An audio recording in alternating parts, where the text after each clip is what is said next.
Hi everyone, it's Christine here for Butterfly Reflections Inc. and I'm so excited and honored to be able to share with you that I have been asked to join the Butterfly Reflections Inc. design team. This is an absolutely phenomenal store that will supply all of your crafting needs at a great price. So please make sure and head over to Butterfly Reflections Inc. and check out all of her amazing products. For my card today for Butterfly Reflections, I am sharing with you this adorable lawn fawn card that I have created for fall, and I just absolutely love this card. It was so fun to create.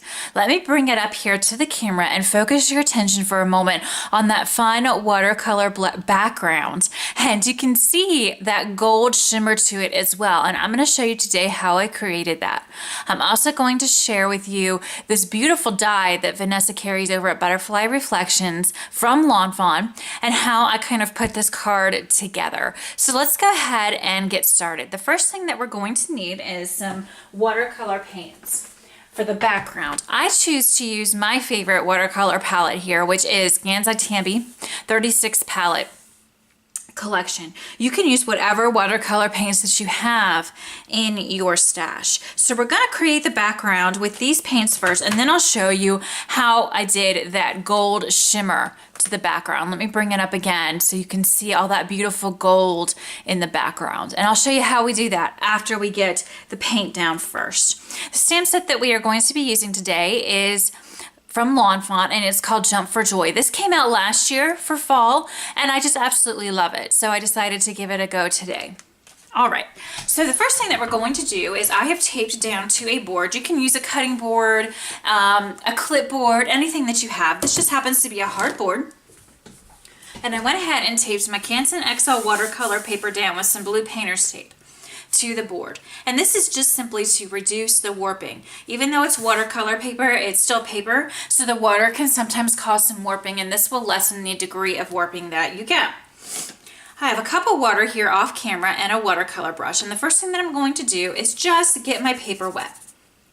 I have the textured part of the paper facing upwards, and I'm just running clean water over this watercolor paper. Next, I'm going to start dipping my paintbrush into some of the Tambi watercolor paints. I'm going to kind of incrementally go up from darkest to lightest. So I'm going to start with red, then go to orange, and then go to yellow. The red that I'm going to be using today is number 35 from this Tambi palette.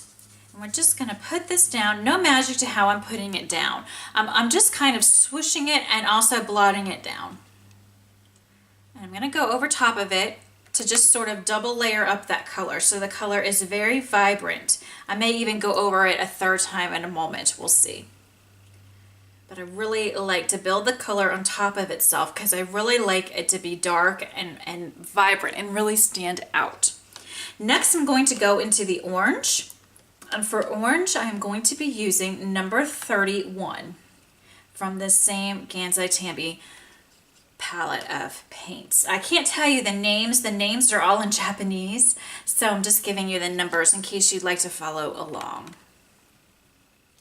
So I'm just, like I said, putting this orange down, just kind of in a plopping motion, sort of plopping it down. And I don't really care if they kind of mix just a little bit with each other. We're going to just have this be very abstract and just fun. And I really like to do watercolor backgrounds like this. It's almost like creating your own design paper in a way. Next, I'm coming in with the yellow, which I am using number 40. And this is a very light yellow, so I'm going to go over it a couple times, as you'll see here.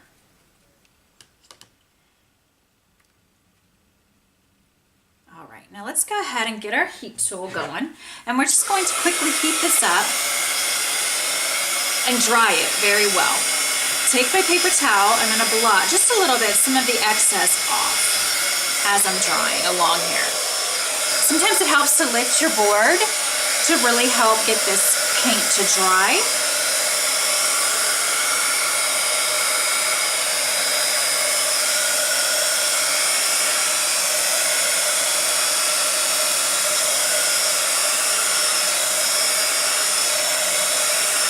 All right, That's good. So now I'm going to go over it one more time and just really kind of add a little bit more orange here to the middle. Mix it a little bit with that red. I wasn't happy with, I put a little bit too much red, I feel. So I'm just coming in with some orange, and then I'm going to go back over the red. Same colors. I haven't changed the colors at all. I'm just adding more depth to the color, if you will. Just really adding and building that color on top of itself here. We really just kind of want a smooth transition from one color to the next. So I'm going to come in with the orange and just rub it right down and mix it with that red. So the transition from one color to the next won't be quite as choppy, if you will. And now we want to dry this. I'm going to take my paper towel again and just sort of glob up some of the thicker, where it's very wet. Just kind of glob that up a little bit. It looks kind of messy right now, but it's going to be okay once we get it all nice and dry. And don't forget also, this part doesn't have to be perfect because we're going to be putting that pretty gold on top. And that's also going to help blend everything together. So I'm just going to lift my board here and kind of let my paint run so we get this drippy kind of watercolory look here as I let this dry. So just bear with me for just a minute here as we let this heat tool do its work here. Alright, there's just a couple little wet spots, and I'm just going to use my paper towel just for the purposes of the video to kind of glob those up a little bit, because we do want this completely dry before we add the gold paint. Now, if you were just doing this at home and weren't pressed for time or doing a video or anything like that, you can certainly let it air dry, or you know, you can use your heat tool for longer so it's a little bit more dry than I have it here. But you can see this is lovely, and you could use this as your background by itself if you wanted to. I know it looks a little overwhelming, but don't forget, you're probably going to trim it down. And here I'm going to be using this Lawn Fawn Stitched Rectangle die on mine to cut it down. So you'll see here, it's a lot more manageable. I always cut my paper when I'm using watercolor paper. I cut it an inch larger on each side than a standard A2 card front. So an A2 card front is 4 1/4 by 5 1/2. So this is actually 6 1/2 by 5 1/4. So it's very big, and it can look, I know, a little bit daunting, but don't worry about that. You're going to be cutting it down to a much more manageable size. And then you'll add your critters and everything like that on top of it. So it's really going to be quite lovely at the end. Now, to do the gold, I'm bringing in my Gansey Tambi Starry Night pearlescent paints, and I'm going to be using the yellow gold over top of it. So I'm just going to clean my paintbrush really quick, and this is so easy, guys. I am a big lover of techniques that have a wow factor but are very easy to do. Just for time, I make a lot of cards, and I like it to be as easy as possible. So just get that pigment and paint really wet, get it coated on your paintbrush here, as you can see, and then we're seriously just painting over top of what we've already done. And this is why you want that underlying layer to be nice and dry, so you don't kind of mix this and get a brown goopy look. That's why it was really important, as I said earlier, to get it all nice and dry. So now I'm just coating the entirety of the front with this yellow gold paint. Now there is a gold paint in the Gansey Tambi palette that I was just using for the colors, and you can certainly use that if you want. I just find these night sky, starry night sky are more vibrant, and I think, in my opinion, worth the cost of just getting this extra little palette. It's not very expensive, but if you just want to use the Gansey Tambis, you can. Now I'm going to dry this so you can see. Right now it doesn't look like anything because it's just wet, but once this is dry, you'll be able to see that beautiful gold shimmer and shine that just makes for a lovely fall background to the scene that I'm going to be creating. And that's what this is all about, just kind of making our own watercolor fun, fall-colored background, like we were creating some abstract design paper or something. That's what I love to do. All right, now I'm going to bring this up to the camera so you can see. It's still a little bit wet, but you can really see. Let me pull the light down so you can really see it. There's a lot of beautiful gold shimmer and shine to this background now, and it is absolutely beautiful. Trying to get that light just right for you guys. It is absolutely gorgeous. You can see it there. I'm trying to get it where the light's really making it shimmer and shine. And then the last step that I did is I took the darkest gold from this palette, which is blue gold, and I got it nice and wet with this large paintbrush. Again, this is very pigmented ink, so you kind of got to get it wet to get it to start attaching to your paintbrush. Then I brought over a smaller paintbrush and picked up some of this paint and just blotted it, used it against my finger and just kind of let it, like if I was doing stars on a starry night sky, you just hit it against your finger and these little dots of this darker gold are going to come down onto your project. And it just, in my opinion, made kind of a really nice little extra. It just gave it a little extra something to this background, and I really liked it.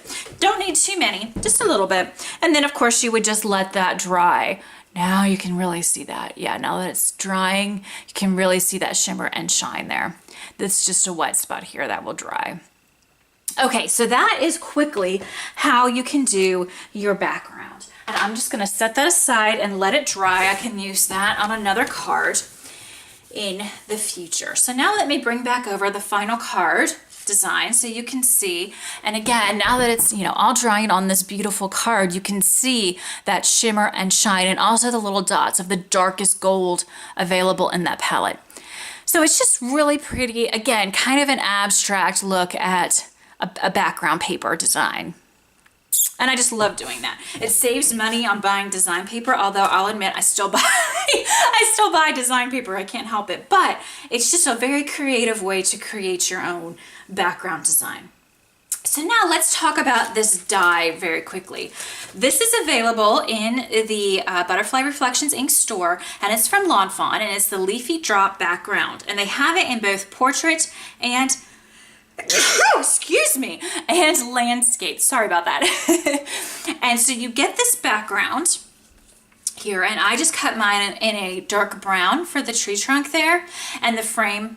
If you wanted to make your frame a different color than your tree, you absolutely can. You just take a pair of scissors and just kind of trim along the top and the side to just cut the tree out, and then you could have a frame that was a different color from your tree if you wanted to. I wasn't really worried about that for this card. I thought the brown looked nice with the color scheme of the card, so I just left it all the same. Also in this die set, you get a die that looks like this, and Fawn has thought this out so well. Let me show you what you could do with this. So here's a frame that I have cut out. Let me bring some paper over so you can see it a little bit better here. So that's what it looks like. Now, what you can do with this die is twofold. First, you could slide it underneath here so it's part of the tree. And you could do it in multiple different colors. You could do it, I have a green piece of cardstock here. You could do orange. You could do yellow for fall. You could do, you know, different colors for spring. You could leave it, you know, like this just for Halloween or what have you. And for my card, I did not put this on the card, but I just want to show you what you could do with it. So again, you can have it here for your tree. And then also what comes in this die set is 2 different kinds of leaves. And what's so awesome about these is you can cut out 6 leaves at a time. So it really makes your job a lot simpler. I've just cut a few out here. So you could do, you know, just kind of put them all around. I attached mine to my final card with glue dots. I just found that a lot easier to manage than wet glue, but you could adhere them however you wanted. So you have something that looks like this, you know, just keep going all around, however you wanted it to look. And that's a really pretty addition. And then there's, so like I said, there's two different leaf styles. And then if you get the portrait, there's 2 additional different leaves for a total of 4 different leaf styles among the 2 different die sets, which is really, really awesome, I think. Now you can also use this die as a stitched little hillside here at the bottom of the card. which is so awesome. I mean, how awesome is Fawn to think that through for us and give us multiple uses for this die. So you really get a lot out of this die. Now for my card today, like I said, I didn't use this piece. I just used obviously the frame and then the different leaves. So let me stick this all back in the pocket here so none of it gets lost. And now I want to bring the card back over again and kind of just do a rundown of how I created it. So obviously once my background was dry, I adhered the frame down, and I used score tape for that simply because it's a much better adhesive when you're trying to glue something onto something you've watercolor painted. So I just used the 1/8 of an inch score tape and just put it all around the perimeter and glued it right on top of my watercolor background. Then, of course, I watercolor painted all of my critters and the leaves with my Zig markers. Let me quickly show you how I colored one of these. I don't have time on the video to color all of them, or else this video would be super long. But I am going to show you how I colored the fox because he's kind of unique. I like to think of my Zig markers as if they are watercolor paints. They are watercolor markers, so you can think of them as if they are paints. And what that enables you to do is actually mix colors together. I went ahead and already stamped my little squirrel here, or fox rather. I don't know why I said squirrel. I guess you could make him a squirrel if you wanted to. But in my card, I decided to make him a fox. So I went ahead and stamped him onto some watercolor paper. And I wanted him to have a reddish brown hue to him. But there isn't a color like that that exists with the Zig markers. So what I did is I decided to mix the colors together. So I will be mixing red and brown to create the color that you see here on my little fox at the bottom. So what I did is I started first with my red, and I just scribbled down where my shadow is going to be, where the darkest part is going to be. I scribbled down some red, then I put some brown on top of it to kind of mix those colors together. And now we're going to take our water brush, and I use a Zig water brush, and mine is the Detailer, and this is available at Butterfly Reflections Ink, and it is the best water brush in my opinion. It lets you get into those very small spaces and really, don't have to worry about going out of the lines or anything like that. So I'm mixing those two colors together with my water brush and then filling in the white space that is left behind to give us that nice shading. So we have dark color going into light. So there you have it there. There's the little tail. And for me, that's not quite distinguishable enough yet. In other words, the shading to me could be a little bit better. So I'm just gonna go back in, go right back over top of what I just did with my red. Then I'm putting a little bit of brown. And then I'm gonna take my water brush, mix them together, and then pull them out into the open space here. And there you have it. There is how you can mix two different colors together to create a completely different color. So I just wanted to quickly show you that. Now, just to talk you through completing the rest of the card really quickly here, like I said, I colored all of them with my water brush and my Zig markers, and then I cut out all these leaves and I adhered them with glue dots, and I adhered all of these little critters and these colored leaves with some foam tape to give them just a little bit of dimension. And then I just stamped my sentiment right down onto my panel with some black ink. And that's it, guys. So I really hope that you enjoyed this video. Here's a look now. It's mostly dry at the watercolor panel that we created on camera today. Look how pretty that is. And again, you'll be cutting it down and then putting your critters on top of it, so it won't be so daunting to work with once you get it cut down to size and get your card planned out. So I encourage you to give some of this fun shimmer shine watercoloring a try. Head over to Butterfly Reflections Ink to check out all the great new sets, as well as some of these older sets from Fawn and many, many other companies. Thank you guys so much as always for stopping by, and I will catch you in the next video. Thanks so much. Bye-bye.